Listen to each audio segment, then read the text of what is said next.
Hello and welcome back to the next episode of the Health by Harry YouTube channel. So as I've explained in previous videos, I am doing an Ironman in October. So this is adding into the series of beginner to Ironman. Today what we're going to be looking at is my first double training day. So when you're looking at the distance of an Ironman, typically because of time constraints in a week and that only being 7 days, and you've got to do 3 disciplines, so your swim, your bike and your run, and you need to make sure they're all trained quite similar amounts. What this means is we have to sometimes do these double days of training. If you're not training for an Ironman, you're probably not going to have to do double days in most people's lives. So surprise, surprise, I don't normally train twice a day. What I'm going to be taking you through is my 2 sessions, plus the food that I'm eating throughout the day. Today is a Monday, and what we're going to be looking at is my main busiest day of the week, which is where I do my check-ins mainly with all my clients, which means I start that at 6:30 in the morning, and then I finish normally around kind of 4 or 5 o'clock with the check-ins. I get the gym done in the middle of the day, but today I've got the gym in the middle of the day, and then I'm doing another session at 6 p.m. I'm very lucky that my job means that I can be flexible and I can make sure that I can, change things around and move things around so that I've got that time to do this training. I spoke with my coach already about looking at maybe it not being a Monday where we're doing these double days first of all, because they're my busiest day of the week. But you've got to deal with these things, right? Everyone I speak to when I speak to them about doing an Ironman, they say, wow, good luck, and good luck to your fiance as well, because you're going to be spending a lot of time training. Which, yes, of course, that is something that we've considered. And also I did say to her, just to get myself out in the clear here, I did say before I signed up to it, I'm going to sign up to an Ironman. Are you happy with me doing that? Because it's quite a big undertaking, and it takes up quite a lot of your time. I'm only at the very beginning of training. It's going to build up more and more and more. So let's get into the video. Typically what I'll do normally is get up at 6 a.m. I'll start my check-ins at 6:30 after having a coffee, an electrolyte tablet in, and some creatine and water, let the dog out, and then I'm into the laptop, ready to go. Normally I will then do from 6:30 till 10 o'clock on check-ins, and then from there we then get into breakfast. So my breakfast is very, very consistent. I'd say it's my most consistent part of the day.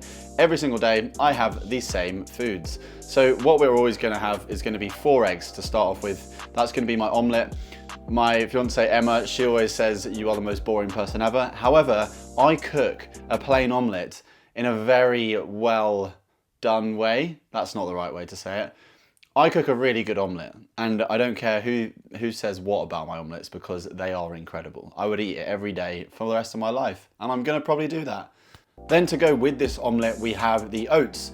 So when we're looking at my oats that I normally have, it's one of those things that if you find something that works for you and that you enjoy, then why not repeat it, right? So depending on what I'm training for and how much training I'm doing, and let's say I'm trying to diet down, I'm trying to eat some more, that breakfast can be manipulated so easily. So at the moment I'm having 80 grams of oats with 240 mils of semi-skimmed milk. So what top tip with porridge, always just whatever the amount is in grams of oats, triple that, and then that's your milk amount, and it should normally turn out pretty well.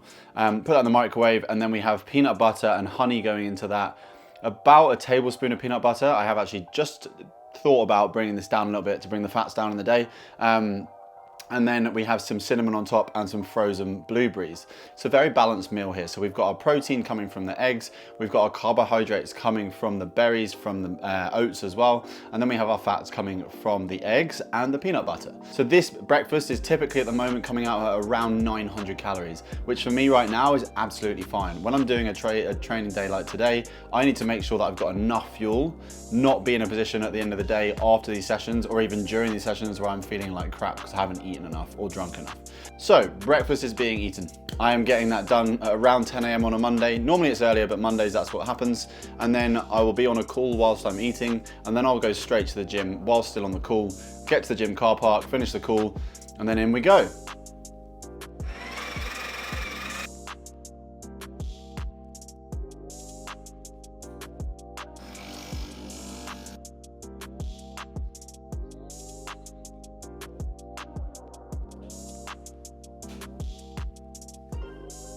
Okay, about to go into the gym for the first session of the day. So we've got a big old leg session. So I love having my sessions programmed for me because I just don't think I would actually make myself do what I'm about to do. So building up to three sets of 3 reps on 110 kilo squats, and then we're going deadlifts, 6 sets every minute on the minute for like 2 reps, just going pretty heavy with it. And then some horrible leg movements like RDLs, split squats, just stuff I don't really want to be doing. But once we've done that, we're then going on to the ski erg and the rower for 10 minutes each to just work on still building in that engine for whenever I do another high rocks this year, so that that's still staying in there. And then finally after that I can leave. And then we've got the second session of the day later on. Very exciting.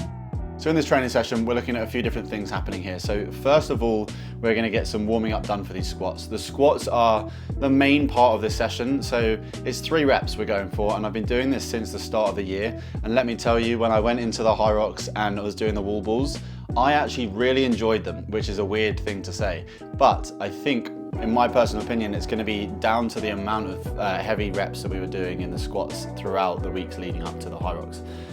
So when you see me training here, we're going to be looking at having a resistance band, or a glute band you could call it, around my knees first of all. With this is going to help to just get those glutes activated, get them working for the next part of the workout where we're going to start building up that weight. Then we put a little bit on the bar, so only going up to 50 kilos, do a few sets at 50 kilos, and then we ramp it up a little bit more again. But what I'm doing here is I'm not going higher than around 5 reps. I don't want to fatigue the body. I want to just let it get ready for this 3 reps that I'm doing. So after a few sets of warming up, we then move into our 3 sets of 3 reps at 110 kilos. I have just invested in these lifting shoes at the start of the year, and they make such a difference. As you can probably see, I walked into the gym in some Vivo barefoots, and then I changed into the lifting shoes just for the squats. It's an expensive investment just to be doing squats in, but the difference is crazy, especially someone with as long limbs as I have. Getting into that nice deep squat position is quite difficult for me. So as you can see, I'm managing to get down to parallel, which is exactly what I wanted out of it. And you can see that I'm managing to do that with quite, with ease when I'm going to this 110 kilos. So then we go from that 110 kilos into our deadlifts. So with the deadlifts, we are doing an every minute on the minute, so EMOM, of 2 reps every time at 110 kilos. And then the last set, we're going into an AMRAP. So this is as many reps as possible. And that is literally me going, right, I'm getting that 110 kilos and I'm lifting it as many times as I can. I got to about 8 reps and I was absolutely broken after that. So that's the end of the deadlifts. Next up, keeping that posterior chain, we then went into some RDLs. So this, especially after the deadlift, is pretty taxing on your forearms. My arms were pretty cooked after this. And then straight after, we had to go into some dumbbell split squats. So even more pain in my forearms. Not necessarily pain, more so just aching whilst doing them just from holding the weights. Let me tell you, by the end of these split squats, I was fairly broken. And then to top it off, I then had to go do 10 minutes on the ski erg and 10 minutes on the rowing machine. So with both of these, it was more just keeping it a nice steady pace. If you're trying to get better at either of these, especially for something like a high rocks, I would really recommend doing these longer, slower sessions. And the reason being is because you're gonna get way more efficient and you're gonna find your sort of rhythm with it. So then we move into a little bit of a stretch. You're gonna notice here that I'm doing some hip flexor stretching, which is gonna work on the muscles that are really going to be used when we're doing all sorts of, all the leg workout, but also to think about the monotony of running and cycling. We need to make sure those hips are staying flexible. As you can see, I am not very flexible. So when we look at these hamstring stretches that we're doing now, I cannot get my knees straight, and that is on me. I need to do more flexibility work, and it definitely will help me. Don't have a go at me. Sorry that I don't do enough of it. Then finally we do a glute stretch. Once again, you will see that I'm super tight. I will hold up my hands and say that flexibility is not my strong point. Okay, so from here, we get back from the gym at about 1:45. I then have lunch. So I've normally prepared lunch on a Sunday, and this is typically going to be some sort of chicken and vegetable dish. This week I got some chicken and black bean sauce, like sauce kits. Literally put the chicken breast in a pan, put the vegetables in afterwards, and then pour the sauce in. It's not as tasty as making your own sauce, but I had a lot on the weekend and I just wanted something quick, but I also wanted to make sure that I was prepared for my week ahead, and I didn't want to be faffing around when I got back from the gym on Monday, having to then make a whole meal. So this was ready for me to go. I took it out of the fridge, put it in the microwave, got a pack of microwavable rice, put that in for 2 minutes and done. There's my lunch, ready to go. So then we got back into the check-ins, second round of check-ins. After having a nice big lunch and another coffee, you're gonna see that I am gonna be full of energy going into these. If you're finding that after your gym sessions, you are getting into work and you are absolutely shattered, it's probably a sign that you're not eating enough. So make sure that we're fueling around those workouts enough. So check-ins went on till around 5 o'clock, and then we went into our next meal that was gonna be just before the cycle. So I wanted to make sure that I had some carbohydrates here ready to go for this cycle, because when you're doing something like this, and especially being the second session in the day, we wanted to make sure that we were fueled enough for it with some fast, quick releasing carbohydrates. So we had 2 slices of sourdough with a banana on top chopped up, and then honey drizzled all over it.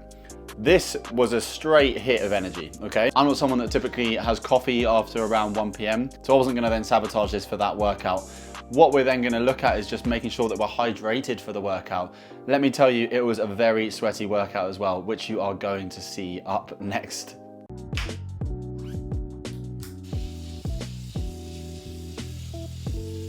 Woo.